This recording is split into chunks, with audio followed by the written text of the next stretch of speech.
Welcome back to another new episode. আমরা গত পর্বে পোস্ট নিয়ে ক্যাটাগরি ইত্যাদি নিয়ে ডিটেলস এক্সপ্লেন করেছিলাম। সো আজকের পর্ব আমাদের হচ্ছে যে মিডিয়া পেজেস, এই দুইটা অপশন নিয়ে আমরা এক্সপ্লেন করবো। সো প্রথমে মিডিয়া নিয়ে এক্সপ্লেন করে নিই। মিডিয়া মানে হচ্ছে আমাদের ওয়েবসাইটে যদি আমরা কোনো ইমেজ, ভিডিওস, ফটোজ আর ইমেজ তো একই জিনিস, অডিওস, তারপর হচ্ছে যে কোনো টেক্সট ফাইল, ডক ফাইল, যে কোনো কিছু আমরা যদি অ্যাড করতে চাই তাহলে এটা হচ্ছে যে মিডিয়া সেকশনের পরে। যদি আমি মিডিয়াতে হভার করি তাহলে দুইটা অপশন আছে, একটা হচ্ছে লাইব্রেরি, একটা হচ্ছে অ্যাড নিউ। লাইব্রেরি মানে হচ্ছে আমরা যা অলরেডি যা পোস্ট করে ফেলবো তাই হচ্ছে আমাদের লাইব্রেরি, আর অ্যাড নিউ হচ্ছে যে আমরা নতুন কোনো কিছু অ্যাড করবো। সো আমরা দেখি লাইব্রেরিতে ক্লিক করে কী কী অপশন পাই। সো লাইব্রেরিতে ক্লিক করলে আমরা দেখতে পাচ্ছি অলরেডি আমরা একটা ফটো যেখানে আছে, আর হচ্ছে যেখানে কিছু অপশন আছে। প্রথমটা হচ্ছে যে এখানে যদি আমি এটাতে ক্লিক করি তাহলে এটাই যে এরকম লিস্ট আকারে শো করবে, আর যদি এই গ্রেডে ক্লিক করি তাহলে এটা গড় আকারে একটা একটা করে শো করবে। তার পাশে আরও কিছু আছে, অল মিডিয়া আইটেম, এখানে ইমেজ, অডিও, ভিডিও। আমরা যদি ধরুন অডিও আমাদের সাইটে আছে কিনা দেখতে চাই, অডিও সিলেক্ট করলাম, ইমেজ আছে কিনা ইমেজ সিলেক্ট করলাম। তারপর হচ্ছে যে অনেক কিছু অপশন আছে। এবার একটা জিনিস এখানে ইম্পর্টেন্ট আমি দেখাই নেই, এই যে আনঅ্যাটাচড। ধরুন আপনি একটা টিমের ক্লায়েন্টের কাজ করতেছেন, ওই টিমে অনেকগুলো একটা ডেমো ইম্পোর্ট করছেন, সো অনেকগুলো ইমেজ যেগুলো আপনার দরকারই হয় নাই কোনো পেজে, সো ওইগুলো কীভাবে বাছাই করবেন? জাস্ট আনঅ্যাটাচডে ক্লিক করবেন, ওইটা যদি কোনো পেজে অ্যাটাচ না হয় তাহলে ওইটা এখানে চলে আসবে। আমি এই পেজটা অপশনটা আপনাদেরকে দেখাচ্ছি একটু পরে। তারপর অল ডেট চাইলে আপনারা ডেট সিলেক্ট করে দিতে পারেন। তারপর হচ্ছে বাল্ক সিলেক্ট, মানে এটাকে ডিলিট দিতেছেন, এটা সিলেক্ট করে ডিলিট পারমানেন্টে ক্লিক করলে ডিলিট হয়ে যাবে ওইটা। ওকে, এরপরে হচ্ছে যে অপশন সেটা হচ্ছে অ্যাড নিউ। অ্যাড নিউতে আমরা যদি ক্লিক করি তাহলে এইরকম একটা ইন্টারফেস আমাদের সামনে ওপেন হবে, অথবা আমরা যদি এই অ্যাড নিউতে ক্লিক করি তাহলে আমাদের সামনে সিমিলারই আর একটা ইন্টারফেস ওপেন হবে। এইখানে বলতেছে যে ড্রাগ অথবা ড্রপ, আমরা ড্রাগ করে ড্রপ করেও পেস্ট করতে পারবো। আবার হচ্ছে যে ম্যাক্সিমাম আপলোড ফাইল সাইজ এখানে দেওয়া আছে 64 MB, অর্থাৎ আমরা এখানে 64 মেগাবাইট পর্যন্ত ম্যাক্সিমাম ফাইল সাইজ আপলোড করতে পারবো। কিন্তু এখানে একটা জিনিস বিষয় আছে, আপনারা যখন ইনস্টল করবেন ডোমেন হোস্টিং, অনেক হোস্টিং প্রোভাইডাররা এখানে মাত্র 2 MB বা 16 MB সিলেক্ট করে দেয়। সো এইটা দেখানোর জন্য আমি ভিডিওটা পজ করতেছি এবং এটা এখানে 64 মেগাবাইটের জায়গায় 2 মেগাবাইট এনে আপনাদেরকে পরবর্তীতে কন্টিনিউ করতেছি। সো আমরা দেখতে পাচ্ছি এখানে আমাদের বর্তমানে যেটা ফাইল আপলোড সাইজ সেটা হচ্ছে 16 মেগাবাইট। এখন হচ্ছে যে এর বেশি ফাইল আপলোড সাইজে যদি আমরা আপলোড করতে চাই তাহলে কি হয় জিনিসটা আমরা একটু দেখতে চাই। সো আমি যদি সিলেক্ট ফাইলে ক্লিক করি এবং এখান থেকে একটা ফাইলের চাইতে বেশি যদি তাকে আমি দেখি আছে কিনা আমার এখানে, সো আমার এখানে না থাকারই কথা। আচ্ছা, এটার আমি প্রপার্টিসটা একটু দেখে নেই। এটা হচ্ছে 16.7 মেগাবাইট। ওকে, সো এইটা দিয়ে একটু প্র্যাকটিস করে দেখি। এই যে দেখুন এখানে বলতেছে যে high tech rebel something something something maximum upload size for this site. So এই সাইটে ম্যাক্সিমাম আপলোড এটা হয়ে গেছে, এটার বেশি কাজ করা যাবে না। সো এটা দুইভাবে করা যায়, একটা হচ্ছে প্লাগ ইন দিয়ে এইটা সাইজটা বাড়ানো যায়, আর একটা হচ্ছে যে ডিরেক্ট। সো এখানে হচ্ছে যে অনেক টিম আছে, টিমের সাইজগুলো হচ্ছে maximum 50 MB megabytes up. So এটা আপনি এখানে ইনস্টল করতে পারবেন না। সো এটা করার জন্য আপনাকে কিছু কোড আপনার সি প্যানেলে পেস্ট করতে হবে, আমি একদম হাতে নাতে দেখিয়ে দিব।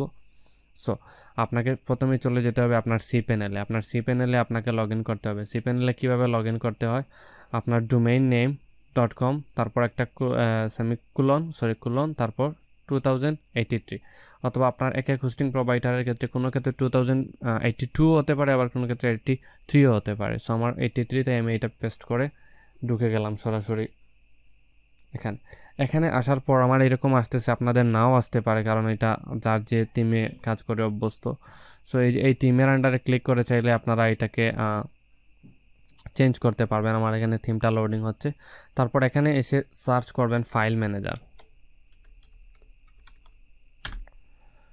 ম্যানেজার লিখে সার্চ করবেন, তাহলে আপনাদের সামনে এরকম একটা ফাইল ম্যানেজার ফাইল ওপেন আসবে। সো এটা ক্লিক করবেন ফাইল ম্যানেজার, অথবা আপনারা যদি X3 প্যাটার্ন পেপার লেটেন এটা যদি ক্লিক করেন তাহলে আপনাদের এরকম নাও আসতে পারে, একদম উপরে চলে আসবে ফাইল ম্যানেজার।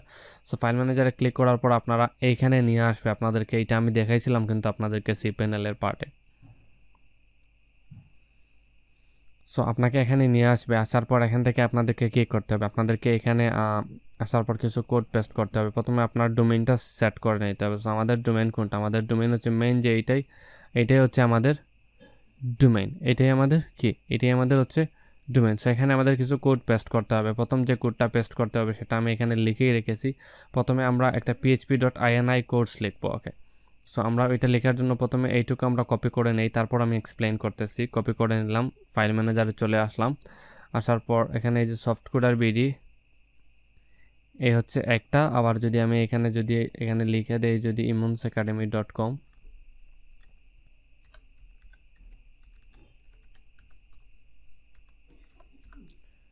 ওকে সো .comটাকে লিখে দিয়ে দেখি গোতে ক্লিক করে যায় কিনা।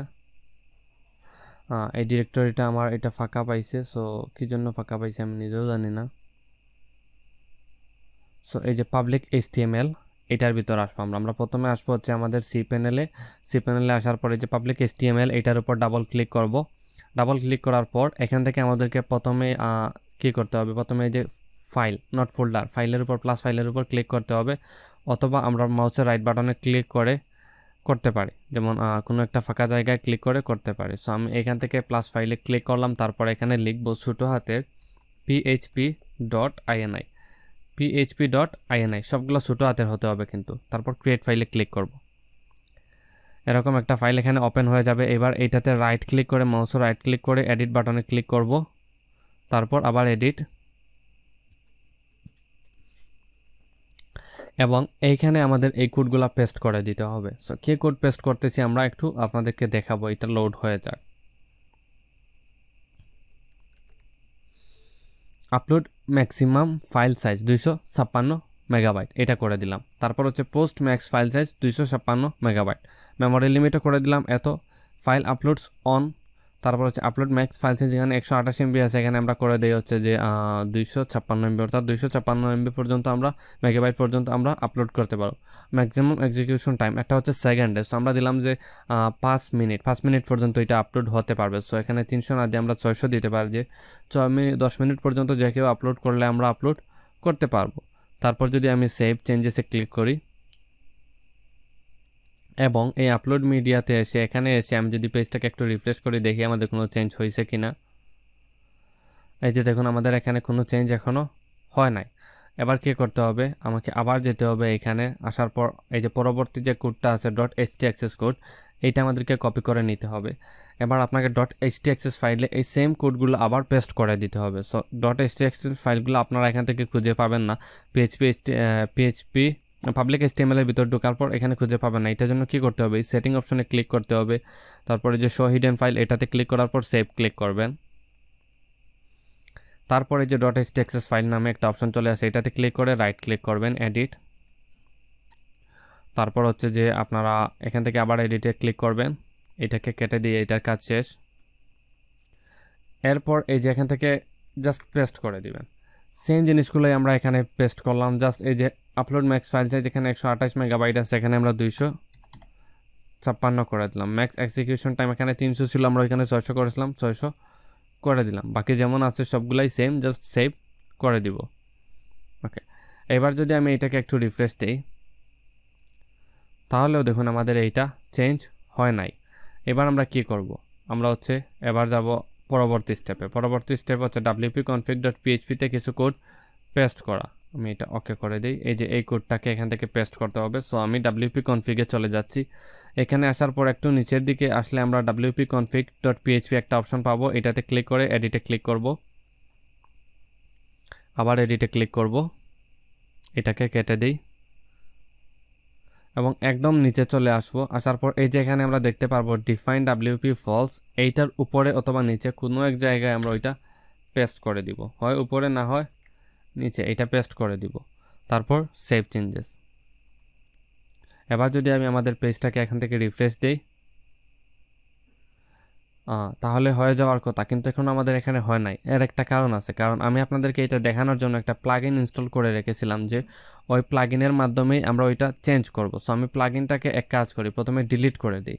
ডিলিট করে দিলে কিন্তু দেখতে পারবেন আমাদের ওইটা সেট হয়ে গেছে, কারণ প্লাগইনটা ওই আমার ফাইলটাকে ফোর্স করতেছিল যে ওইটা এই পরিমাণ দেখাও। সো আমি অ্যাড নিউতে ক্লিক করলাম এবং এই যে এখানে দেখুন, এখানে দেখাচ্ছে 128 মেগাবাইট। কত মেগাবাইট? 128 মেগাবাইট এখানে আমার এটা শো করতেছে। তার মানে কি, একটা ফাইল সাইজ কীভাবে আপলোড করতে হয় এটা আমরা শিখে গেলাম।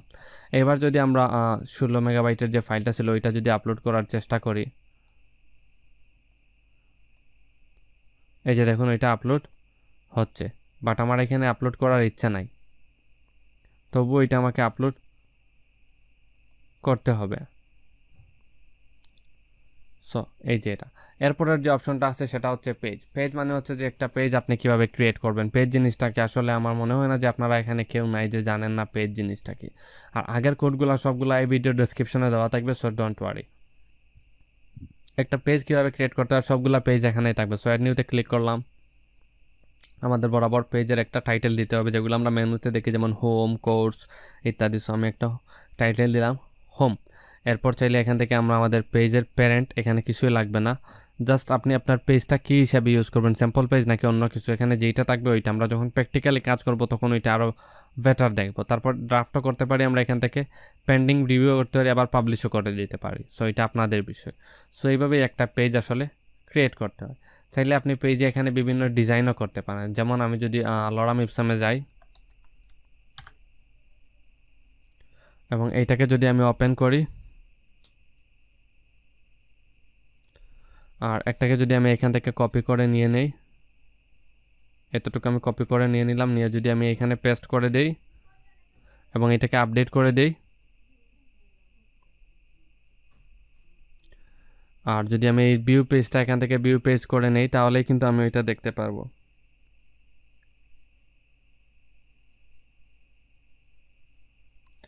আমার পেজটা ভিউ হচ্ছে না, এই পেজটা না, আমি এই যে এই হোম পেজটা ক্রিয়েট করলাম, এই যে দেখুন আমার লরাম ইপসামটা এখানে দেওয়া আছে, এখানে চলে আসছে। সো এইভাবেই একটা পেজ ক্রিয়েট করতে হয়। আমরা পেজ ডিজাইনটা আরও পরবর্তীতে শিখবো, এটা আরও একটু ওয়ান স্টেপ অ্যাডভান্স। সো এখন ওইটা আমরা শিখবো না, আপাতত এতটুকুই শিখবো। সো আগামী পর্বে আমরা অন্য কিছু নিয়ে এক্সপ্লেন করবো। এই পর্বে